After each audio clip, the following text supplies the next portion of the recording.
A primeira pessoa que comentar alguma coisa de Naruto aqui vai levar um processo. Eu tô falando sério.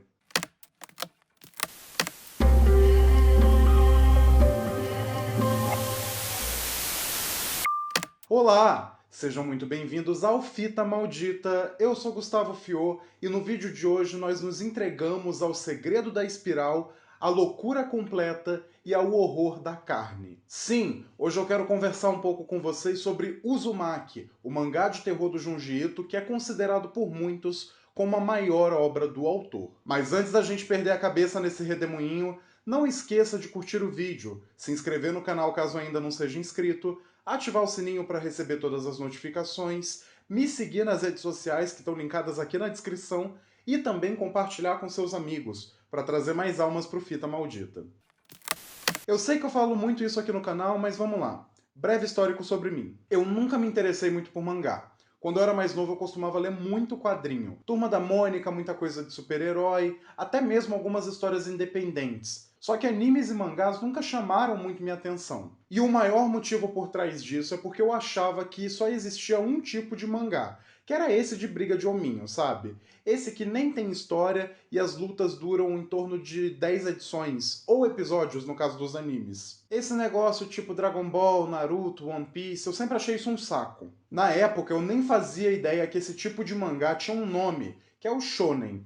E ele é muito voltado para um público de adolescentes, meninos e, enfim, homens no geral. Eu não fazia ideia também que existiam outros tipos de mangá e que eram ali voltados para públicos diferentes. Por isso, só depois de Macaco Velho que eu fui descobrir que existe um mercado muito prolífico e muito popular de mangás e animes de terror. Só que ainda assim eu nem sabia por onde começar a ler esses mangás. Mas um nome que eu sempre ouvi muito forte foi o do Junji Ito. Toda vez que eu pesquisava alguma coisa sobre mangás de terror, ele sempre aparecia como uma referência muito forte. Então, eu fui atrás para descobrir quem que era esse cara e o que que ele escrevia.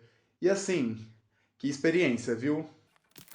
O Junji Ito nasceu em Nakatsugawa, lá no Japão, em 1963. Ele alcançou um baita sucesso depois de lançar Tommy, que é a história de uma súcubo que se alimenta dos homens ao seu redor. Tudo em uma narrativa que é muito marcada pelo body horror e pelo suspense psicológico. Com o passar dos anos, essa popularidade dele só aumentou. E entre as obras mais famosas a gente tem Gil, Remina e até mesmo uma adaptação do Frankenstein de Mary Shelley. E meu primeiro contato com o autor foi isso aqui, Fragmentos do Horror, uma antologia que foi lançada pela Darkside aqui no Brasil há alguns anos atrás. Eu gostei muito desse mangá e eu fiquei bem fascinado, e ele foi um dos primeiros mangás que eu li. Mas em 1998, o ano que eu nasci, ele começou a escrever uma obra bem emblemática, e que os seus fãs iriam considerar a sua maior obra também. Uzumaki foi publicado entre 1998 e 1999, com 19 capítulos ao total, além de um capítulo perdido.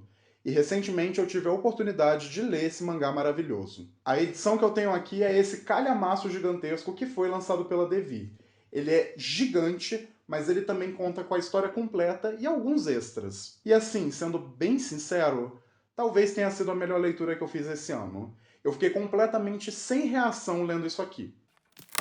Vamos lá, resumo básico da história. Na cidade japonesa de Koruzo-sho, uma adolescente chamada Kirigoshima e seu namorado sad boy, o Suichi Sato, começam a testemunhar alguns eventos bem misteriosos e bem bizarros envolvendo formatos espirais. Aos poucos, a cidade vai virando de ponta cabeça, enquanto todo mundo abraça de vez a loucura da espiral. E só para dar um contexto, Uzumaki significa espiral em japonês. Não tem nada a ver com Naruto, então show, Otaku fedido, show! Se você não conhece muito do trabalho do Junji Ito, precisa saber que ele é um autor conhecido por pegar elementos do cotidiano, subverter eles e transformar eles em fontes de horror. As histórias dele sempre têm esse caráter muito estranho, focando num pavor existencial que é causado por tudo que é bizarro, por tudo que é desviante da realidade. Para essa história em especial, ele acabou se inspirando por escadas em espirais. Aos poucos a história foi ganhando forma e ele percebeu que ele queria descobrir o segredo por trás da espiral, do formato em si. E aí, não satisfeito em embarcar nessa pira sozinho, ele veio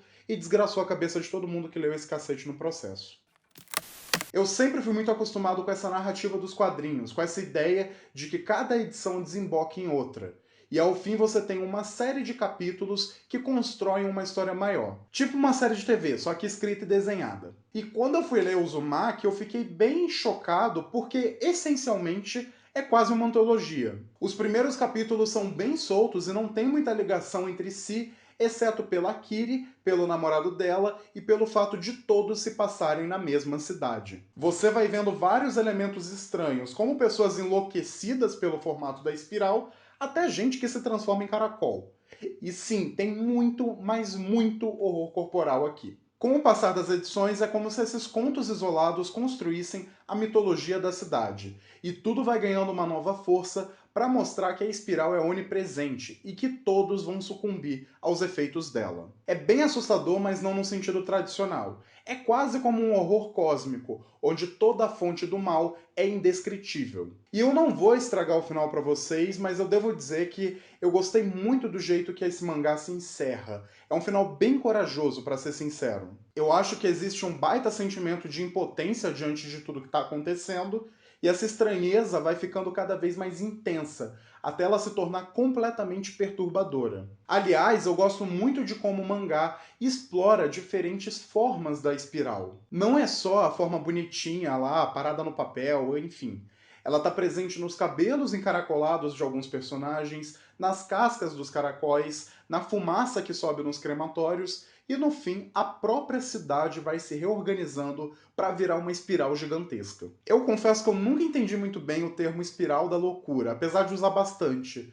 Só que esse mangá me fez ver sentido nisso. E eu gosto ainda mais de como isso abre margem para interpretações ainda mais profundas, mais complexas. Por exemplo, essa edição aqui vem com um pós-fácil do Masaru Sato, que é um escritor e um ex-diplomata japonês. Ele fala muito sobre o impacto da espiral em Uzumaki e o que ela pode representar. E por isso eu preciso ler esse trechinho aqui para vocês. O Capital de Marx é um livro difícil. A obra é composta por 3 volumes, mas muitos leitores já desistem sem acabar de ler Mercadoria, a parte 1 do primeiro livro da coleção. Eu cito o Capital em minhas críticas ao neoliberalismo, e muitos leitores me procuram dizendo: não compreendo nada lendo o Capital, é complexo e não absorvo a leitura. Por mais textos que leia, não assimilo o conteúdo e começo a sentir que é uma grande perda de tempo. O que você me recomendaria para ler como manual de introdução a fim de compreender o Capital? E para essas pessoas eu recomendo: leiam o mangá de terror Uzumaki, de Junji Ito. Aquilo que é descrito no livro é exatamente o que Marx queria dizer em O Capital. Substitua espiral por capital. Eu gosto muito porque a tese do Sato aqui gira em torno de como Uzumaki fala sobre a destruição de uma cidade inteira por conta do capitalismo. Como as pessoas se entregam de vez ao mercado e ficam dispostas a cometer atos terríveis em nome da espiral, ou como ele mesmo diz, do capital. É uma análise bem aprofundada e que me fez enxergar toda essa obra com outros olhos. Ele cita bastante como isso está diretamente atrelado à cultura e à vivência japonesa, e como o Junji Ito consegue fazer uma crítica bem voraz sem deixar de lado o foco do terror. Enfim, é por isso que eu queria recomendar para vocês o Uzumaki e dizer para vocês lerem, porque é um mangá muito bom, um mangá espetacular. O Junji Ito é um artista de outro mundo, tanto na narrativa escrita quanto na narrativa visual. A arte dele é muito bonita e o texto também é muito bom. Na real, eu fico até chocado de como essa pessoa consegue fazer isso. Vale lembrar que essa história também teve uma adaptação live action para o cinema lá em 2000, dirigido pelo Higun Chinski. É um filme bom, ele não consegue ser tão profundo quanto o mangá, mas vale lembrar que ele começou a ser filmado antes do Junji Ito terminar de publicar a história. Então eu relevo algumas coisas. 渦巻き模様は人の目を中心に引きつける力がある。もう集めてくるんだ。溢れ返った渦巻きを見ている親父は Também vai ter uma nova adaptação em anime que vai sair no ano que vem e vai ter só 4 episódios. Vai ser produzido pela Toonami e pelo que eu já vi do trailer e, enfim, algumas outras coisas, eu tô bem curioso para ver isso. Mas e vocês? Já leram alguma coisa do Junji Ito? Podem deixar de recomendação aqui nos comentários. Não esqueçam de compartilhar o vídeo, me seguir nas redes sociais e se lembrem, eu vejo vocês muito em breve. Uma história aqui para fazer vocês rirem da minha cara. O primeiro mangá que eu li na minha vida foi emprestado de um amigo no ensino médio. Eu nem lembro exatamente qual que era, e eu também não sabia que para você ler mangá, você tinha que ler ele de trás para frente. Eu tava lendo então sem entender nada, só que a história parecia muito interessante, parecia que ela brincava com o conceito de tempo, e era uma história contada de trás pra frente, e os diálogos não faziam muito sentido, mas quando você se esforçasse aquilo funcionava. Aí eu terminei, devolvi o mangá pro meu amigo e falei tipo assim: "Nossa, eu adorei esse conceito, essa ideia de uma história de trás pra frente. Esse mangá é espetacular, assim, eu queria ler mais histórias assim." E aí ele riu da minha cara durante semanas e só aí eu descobri como que você de fato lê um mangá.